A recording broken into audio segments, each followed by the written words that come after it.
Well, good morning, y'all. It's Thursday, August the 23rd. What time is it? 7:20 in the morning. I'm about to get on the bike and head north to Indiana. Actually, I'll be staying in Elizabethtown, Kentucky this evening, and then Indiana tomorrow night. Going home to visit some family. Mom and dad and brothers and sister and her family and some cousins and aunts and uncles that live up in that region. So anyway, the weather's looking great for the whole trip. I may see just a very light bit of rain a couple of evenings, but so far so good. And actually, temperature-wise down here, it actually got below 70 degrees last night, the coolest it's been since early in June.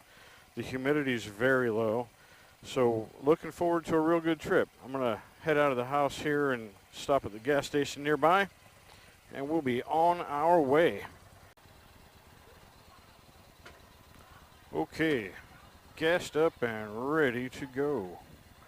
Make sure this thing is on, yeah. All right, we're good.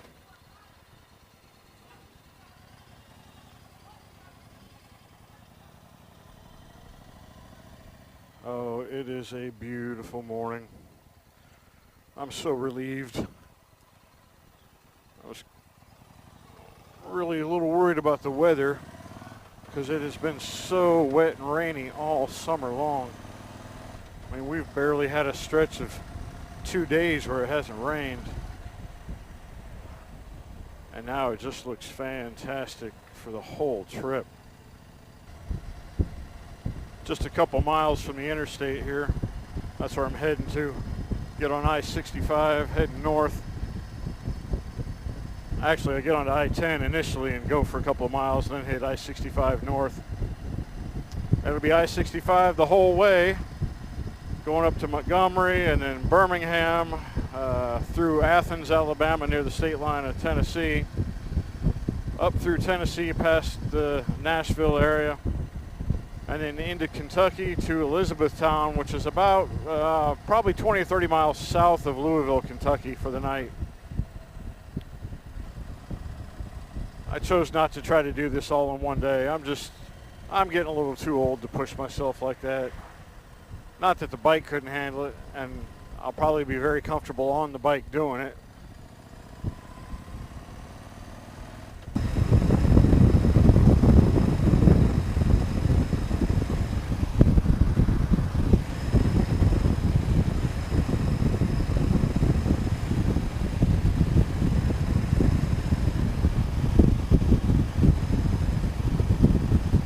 That ground fog, the little haze, isn't that gorgeous?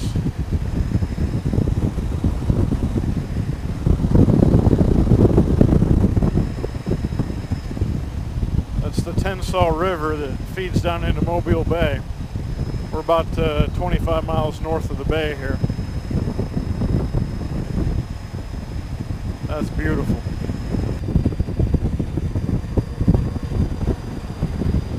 Well, it's 9:30 now, so I've been on the road a couple hours. Bike's doing great. I've got, let's see how much, I put on almost 150 miles since I put gas in it, and I'm just below the half tank mark. And in fact, I had it on the sport mode until just maybe 20 miles ago, and then I put it into touring mode. I kind of forgot that I had it in sport. So having it in touring may actually help fuel consumption a little bit. But it's such a beautiful day. Man, I can't believe how lucky I've gotten so far with this weather.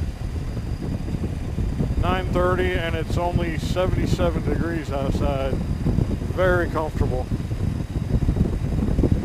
You know, 77 degrees down this far south is almost cold to some people. And I would be one of those people if it was below 70. But it is very comfortable compared to what we've had most of the summer.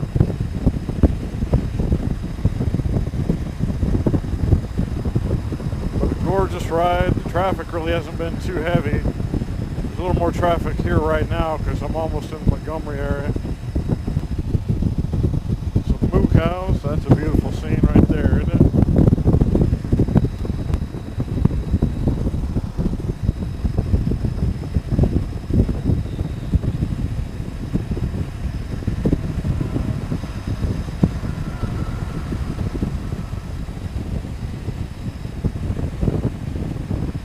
Boy, I can't believe how lucky I got with this weather. It's about 20 to 10, still below 80 degrees, which is highly unusual for this part of the country this time of year. We've been well over 90 almost, every day since June before 9 o'clock. So this is a very welcome change. Man, it feels great. I bought this GoPro remote, and right there between the handlebar clamps on the risers there was a perfect fit for it. The only problem I have is that I wear prescription sunglasses that are polarized, and apparently that screen on the GoPro remote is polarized also, and it's polarized in a different direction. Or maybe it's not polarized. It's hard to see that screen. But it works really good once you figure out how to get it paired, make sure that it's paired to your GoPro.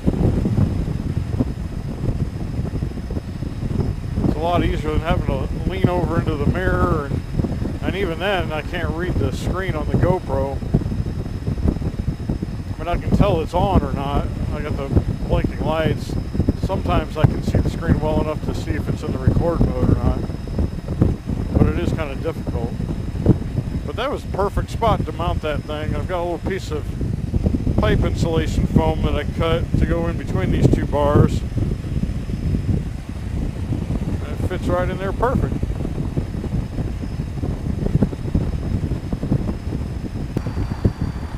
Alright, anybody that thinks interstate riding is boring hasn't tried to ride through a major city artery in the middle of the day with multiple lanes of traffic. I don't particularly myself find it to be all terribly challenging, but it can be to some people. I kind of enjoy it myself.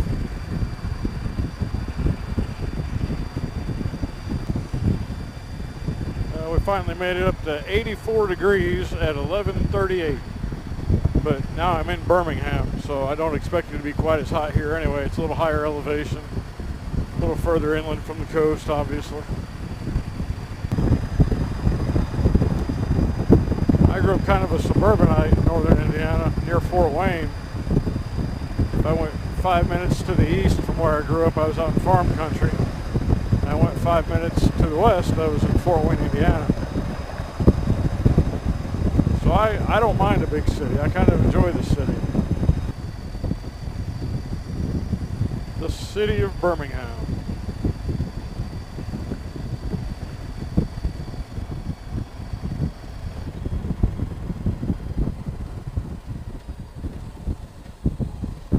Oh, here we go.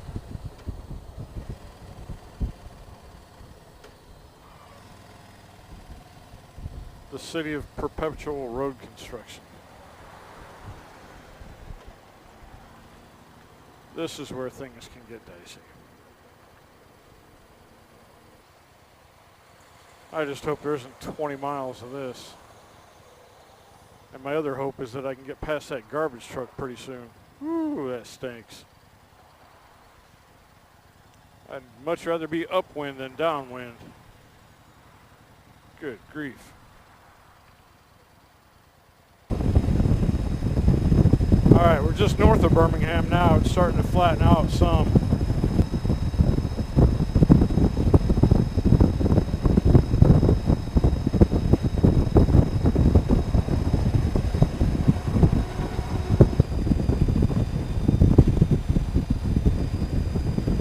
Making pretty good time. It's about 10 minutes after 1 now. I left the house at almost 7:30. I did stop for a quick lunch. I've made one gas stop already, and I'm down to about a third of a tank on this tank. So I should be able to make it to just this side of Nashville before I stop for gas again. And then from there, I think it's roughly another 150 miles from that point to where I'll be stopping for the night up in Kentucky. But it's been a very nice day. You know, one thing about making these videos that's a little difficult for me actually is the fact that I'm just not a very talkative person. You know, as far as a conversationalist, I'm not much of a conversationalist. You know, some of these guys that make these videos are, you know, I get addicted to watching them. They've got things to talk about. You know, they sound intelligent when they talk about them. They have something to offer. I don't really have anything to offer. I'm not an expert in anything. Motorcycling is still relatively new to me. I've been doing it for 5 years. I took the Motorcycle Safety Foundation Riders course for my 39th birthday. A girlfriend gave it to me as a birthday present. But I couldn't afford a motorcycle then. So I didn't get my first bike until I turned 42, and that was my Yamaha V-Star 1300. And after about 6 months of ownership on that bike, my full-size truck that I had, a GMC pickup, was acting up on me, and I got tired of chasing down the problem and never coming up with a solution. So I ended up selling it. And for what I was able to get for it, I was able to pay off the note on my motorcycle, so I only had my motorcycle. So for 2 years straight, the only vehicle I owned was my motorcycle. And I live in Mobile, Alabama, but I work in Houma, Louisiana, which is about 200 miles away. And I made that commute. I do a week on, week off. I did that every week for 2 years. I only rented a vehicle twice in that 2 years, and that was right around Christmas time, both times. And each time I did, we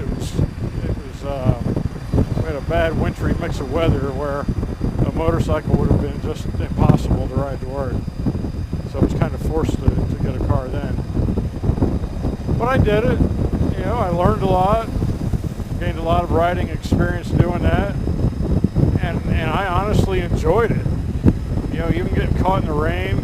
I've been in some serious downpours, some really nasty weather, times when I really shouldn't have been on the bike.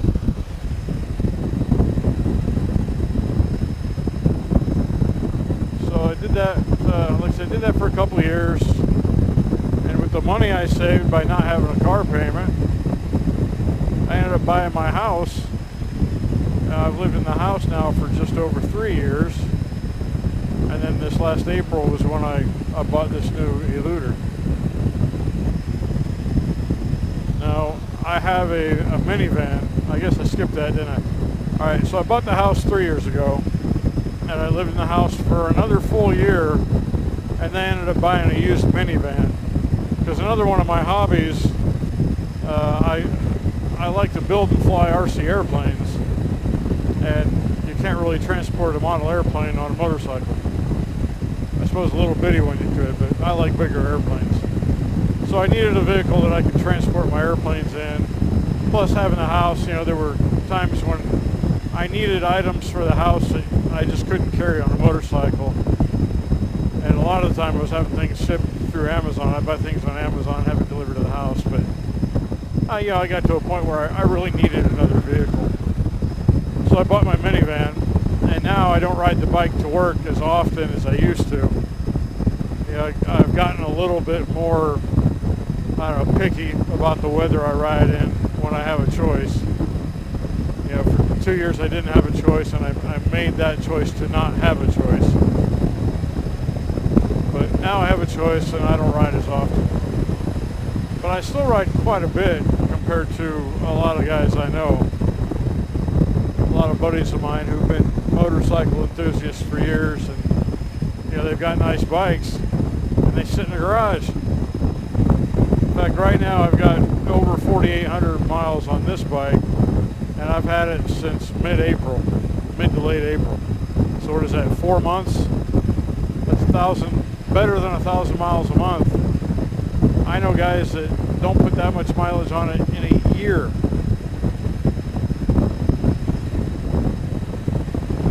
But I enjoy it. I grew up on a bicycle, pedal power. I went everywhere on a bicycle as a kid.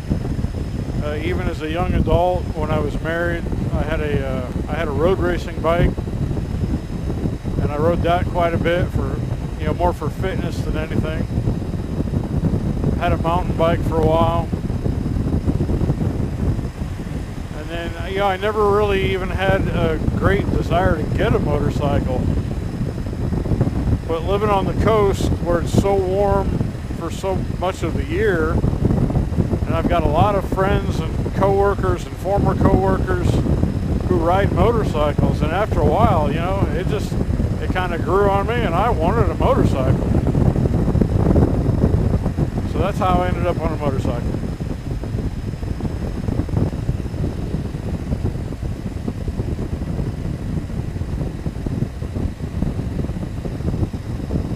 Well, this is some scenic area through here, isn't it?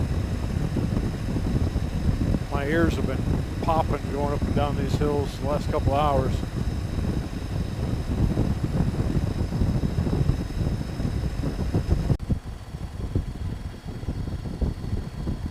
All right, this is my exit.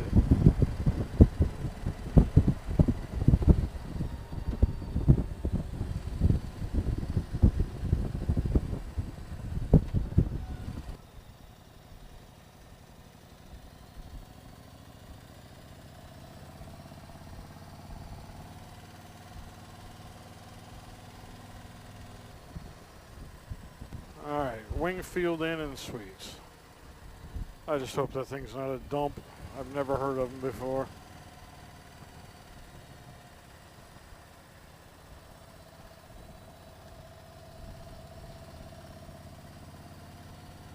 But it is just for one night, so I think I can handle it.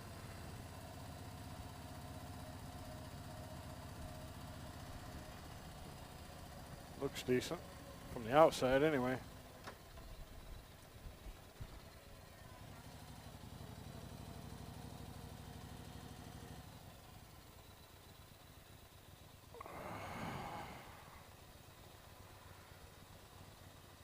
All right. How many miles did we do today? 610 miles. Later.